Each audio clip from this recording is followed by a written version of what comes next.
Ito na.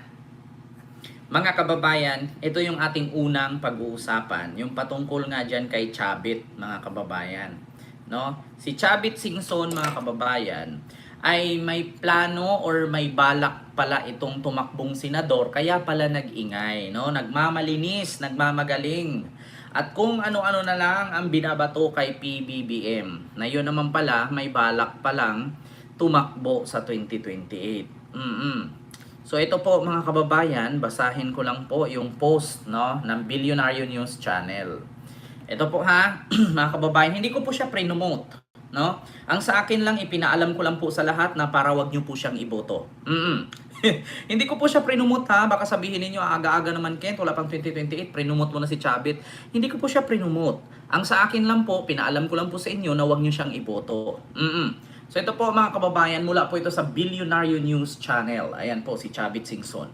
So ang sabi po dito ni Manong Chavit, mga kababayan, no, bilang respeto, tawagin nating Manong, alam naman tawagin nating Manang, 'di ba? Senator Chavit in 2028. Yan po ang sabi, mga kababayan. Former Ilocos Sur Governor Luis Chavit Singson said he is considering a Senate bid in 2028 elections, citing the need to address alleged irregularities in the flood control project. Ano daw, mga kababayan? Ulitin ko ha. Former Ilocos Sur Governor Luis Chavit Singson said he is considering a Senate bid in 2028 elections, citing the need to address alleged irregularities in the flood control project. So ano nga bang ibig sabihin mga kababayan? Ito po. Rason po mga kababayan na kinonsidera daw ni Chavit ang kanyang sarili na tatakbo siya sa 2028 election dahil dito sa irregularities ng flood control project daw. Itong may katiwalian, nakawan, 'di ba, mga kababayan? So, mga kababayan, tanungin ko po kayo, iboboto niyo po ba? Nagtatanong lang, iboboto niyo po ba? Kasi mga kababayan, ang kanyang advocacy, o sa madaling salita, ang kanyang layunin ng pagtakbo, mga kababayan, ay dahil daw, no, citing need to address alleged irregularities in the flood control project. So, ang kadahilanan daw mga kababayan ay dito sa sigalot, sitwasyon at sa katiwalian dito sa flood control project. So, ngayon mga kababayan, kung ako bilang isang matalinong botante, bilang wise voters, iisipin kong mabuti. Iboboto ko siya dahil bigyan niya ng pansin itong nakawan sa flood control project. Mga kababayan, may tanong ko lang po ba? Si Chavit po ba walang issue sa flood control? 'Di ba? Kasi mga kababayan, lahat naman tayo may karapatan magtanong kung saan napunta ang pera, saan napunta ang pondo dyan. Lahat tayo may karapatan kasi nga taxpayer tayo, nagbabayad tayo ng tax. So may rights tayong tanungin kung bakit nagawang substandard, nagawang ghost project, at ninakaw ang pondo. 'Di ba? So, lahat tayo may karapatan. Pero ang tanong ngayon mga kababayan, hindi po lahat ng nagtatanong at may karapatan ay may karapatang tumakbo o ipagtanggol or hanapin ang irregularities dito sa flood control project. Kasi mga kababayan, isa din po si Chavit sa Ilocos Sur na marami pong issue sa flood control mga kababayan. Na which is po, sabit nga siya, mga kababayan, sa sinasabi nating conflict of interest. Ano ba ibig sabihin ng conflict of interest? Ganito po yan mga kababayan. Meron kasi sa saligang batas na kasaad na halimbawa, ikaw ay isang mayor, ikaw ay isang governor, ikaw ay isang congressman, or sa madaling salita, ikaw ay isang politiko or politician. Kapag may negosyo ka patungkol sa construction company, tapos kumuha ka ng proyekto sa gobyerno na ikaw ang gagawa at ikaw ang kukuha ng pondo, pinagbabawal po yan, mga kababayan. Bakit? Kasi po, mga kababayan, hindi po mabigyan ng tsansa ang ibang kontraktor kasi inubos na lahat. Kasi porket may kapangyarihan ka, mayor ka, congressman ka, governor ka, or anuman ang posisyon mo sa politika, tapos kukunin mo na or mabilis kang makakuha ng project sa gobyerno, sa DPWH, kasi nga may power ka. So unfair naman sa ibang construction firm. So ngayon mga kababayan, bakit ko nasabing pinagbabawal? Kasi po mga kababayan, conflict of interest po ang tawag dyan. Na which is katulad din po yan kay Bongo, na kung saan mga kababayan ay binigyan siya or inawardan siya ni Digong noong 2016, 2017 ng mahigit 7 billion halaga ng proyekto na which is bawal po yun. Bakit mga kababayan? Nasa saligang batas po yan na kapag ikaw ay miyembro ng or nasa posisyon sa politiko, bawal kang kumuha ng proyekto na mula sa gobyerno kasi conflict of interest nga. Ngayon, Ken, anong babatayan? Bakit mo natawag na conflict of interest? Ang conflict of interest mga kababayan, ulitin ko, halimbawa ako, senador, gobernador, congressman, kahit anong posisyon sa gobyerno, or sa politiko or politician ka. May kapatid kang negosyante at ang negosyo ay construction company or contractor. So, ang mangyari doon, bawal kong bigyan ng project ang kapatid ko. Kasi bakit? Or bawal kumuha ng proyekto ang kapatid ko sa gobyerno kasi nandito ako, may posisyon. Ang tawag po doon, conflict of interest. So ngayon mga kababayan, paano ba maging conflict of interest ang ganyan? Halimbawa ako, kapatid ako ni Chavit. Si Chavit ay isang gobernador, ako ay isang kontraktor. So, bibigyan niya ako ng 1 billion worth of pondo sa DPWH. Ngayon, mga kababayan, 1 billion ha? Ang tawag po doon, conflict of interest. Kahit magnakaw man kami o hindi, conflict of interest na po yun. Pasok na pasok. Bakit? Ang nasa batas kasi mga kababayan, once na ikaw ay isang politiko, may kapatid kang kontraktor, may negosyong construction company, once na lumagpas ng 50 million, 50 million pesos na pondo, pasok ka na sa conflict of interest. Mga kababayan, pasok ka na sa conflict of interest at may possibility pang makasuhan ka. Lalo kapag ka nakawan or kupitan mo, o lalo na ang proyekto mo ay substandard. Pasok na pasok ka doon. Ang nasa batas kasi mga kababayan, once na tumanggap ka ng pondo ng 100 milyon, or 50 million pataas, tapos may kapatid ka or ama or pinsan na nasa posisyon or nasa gobyerno or bilang isang politiko, bawal na bawal po yun. So ngayon mga kababayan, si Chavit Singson po ba walang mga kamag-anak na politisyan na tumanggap ng construction? Work or DPWH project. So dito natin masisilip mga kababayan. Kung ang rason ni Chavit Singson na tumakbong senador sa 2028 dahil sa irregularities nitong flood control project, nakawan, bulsahan, ghost project, substandard project, kaya daw siya tatakbong senador. Mga kababayan, kung ako po isang butante, hindi ko po siya iboto. Bakit? Doon pa lang nililinlang na kayo eh. Bakit?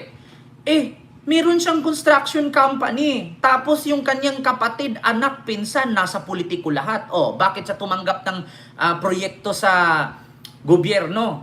Alam naman natin na halos sila sa baluarte na puro sila politician. Di ba nasa saligang batas natin na kapag ikay politician, tapos meron kang negosyong construction company, ay bawal kang tumanggap. Hindi ba sila tumanggap?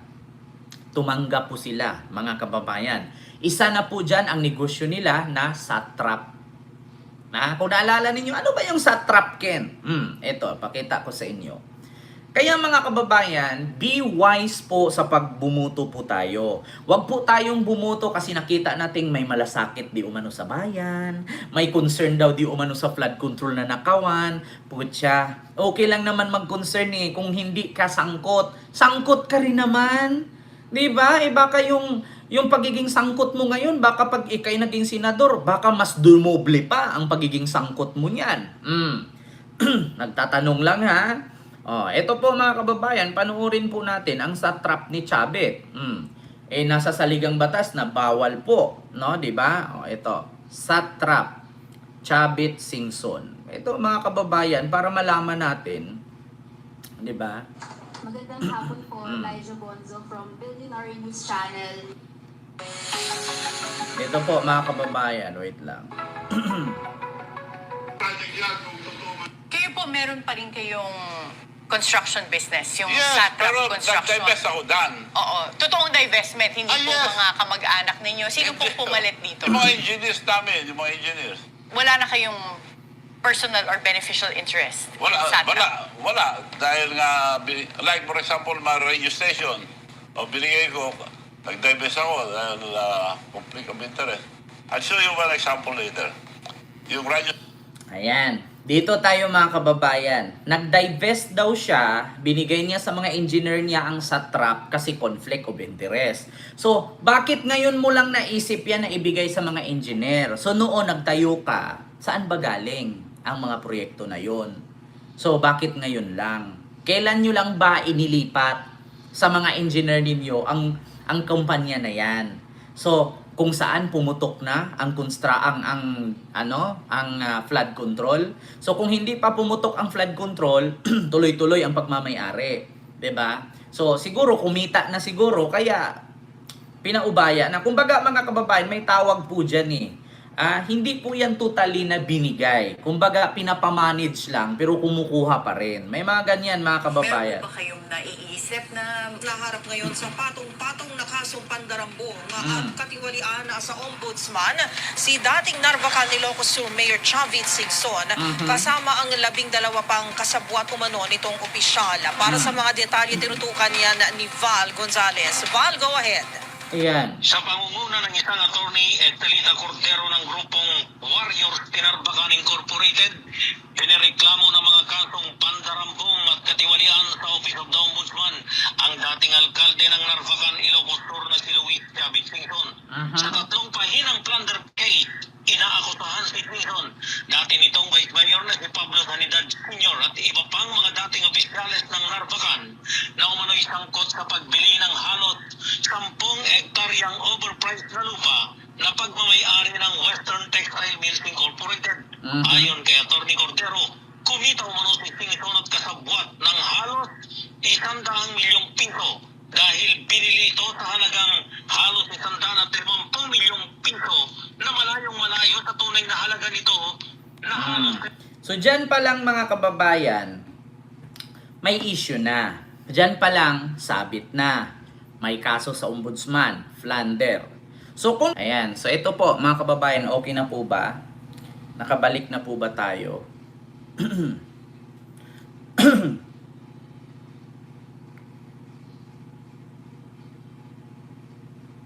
Ayan, okay na po ba mga kababayan?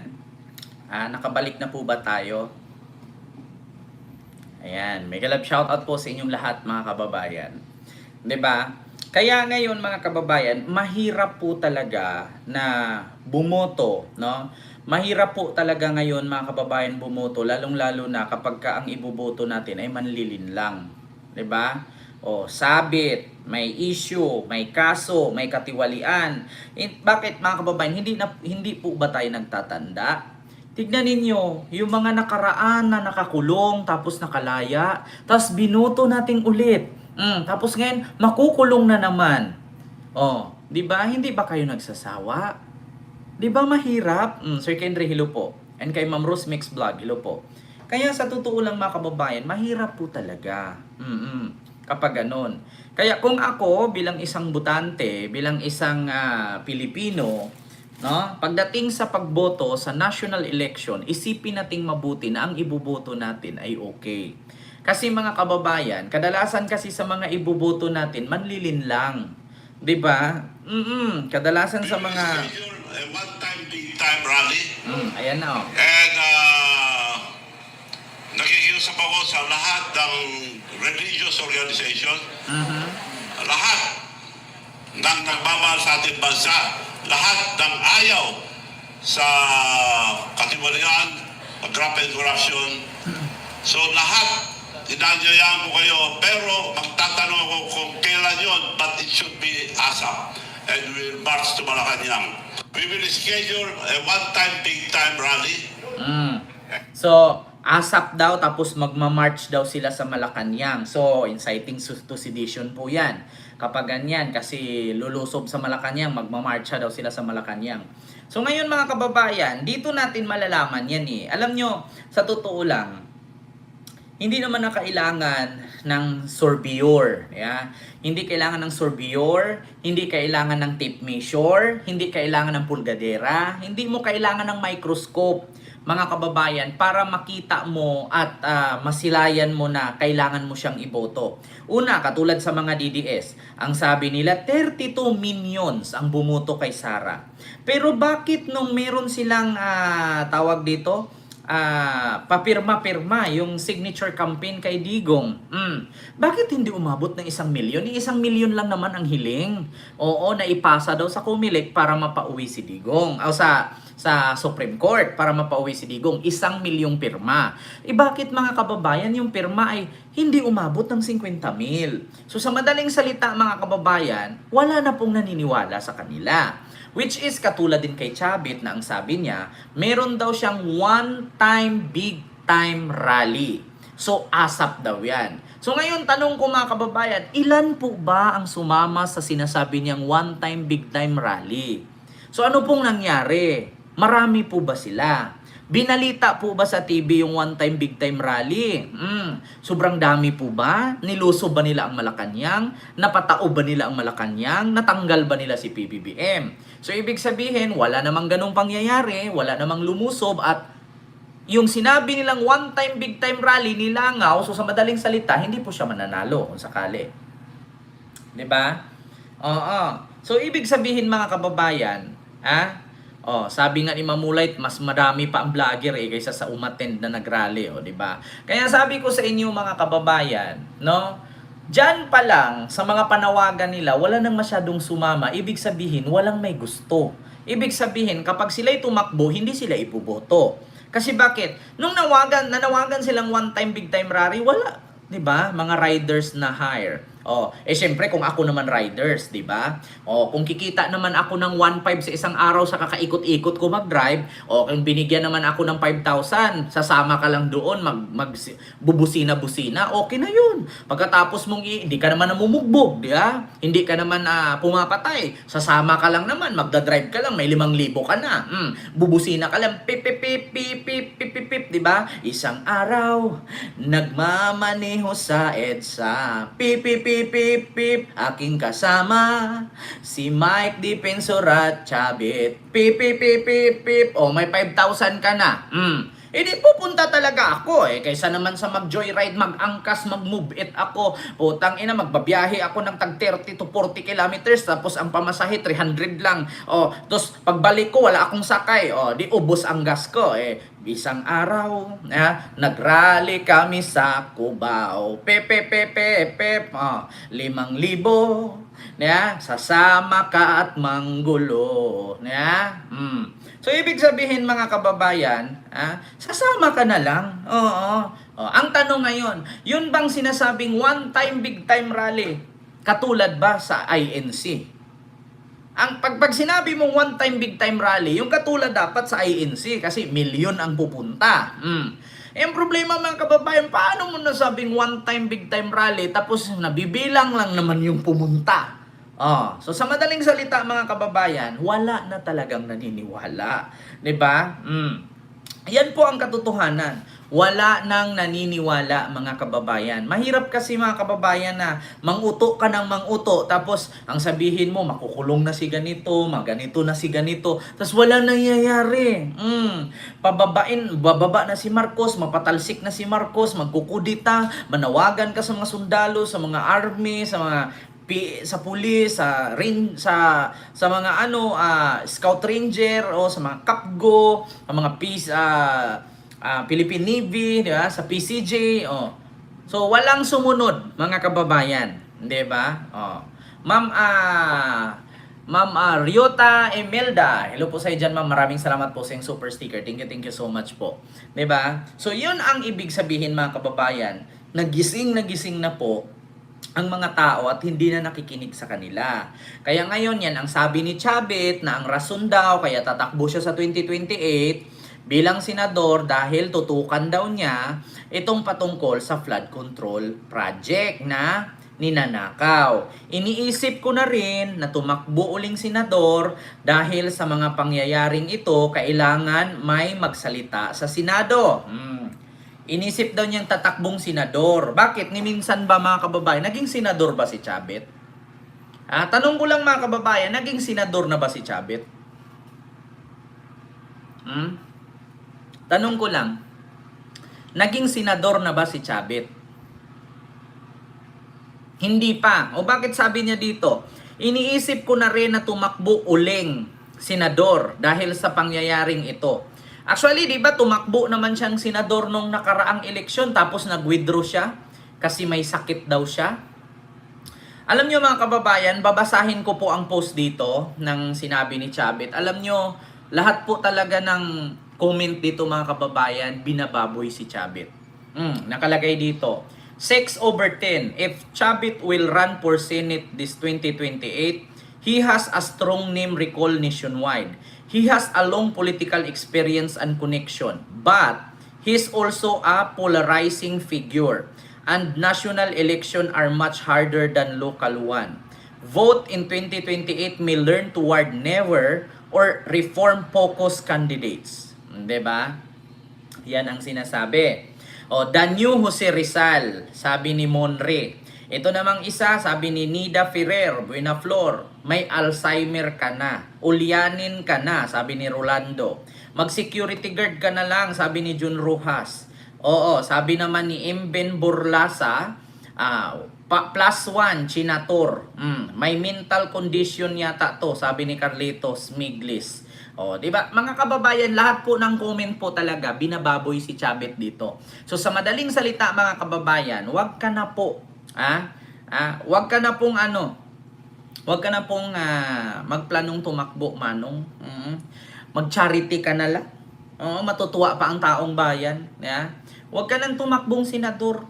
Hindi kailangan ng boses sa Senado about sa flood control. Kasi bakit? Napakadaming politiko ngayon. Ilang piraso ang kongresista, ilang piraso ang senador. Hindi naman kailangan ng boses dyan. Ang kailangan dyan may makulong.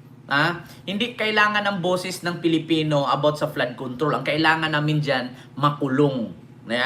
Ikaw, kung gusto mo mag-senador, magpakulong ka na rin. Ganun lang yon mga kababayan. Sunod, eto, mga kababayan, dito tayo kay Montulpo at kay Sara Duterte. Dapat ang trabaho ni Chavit, tawag ng pasahirong maingay. Di ba? Giango-ango na daw si Chavit.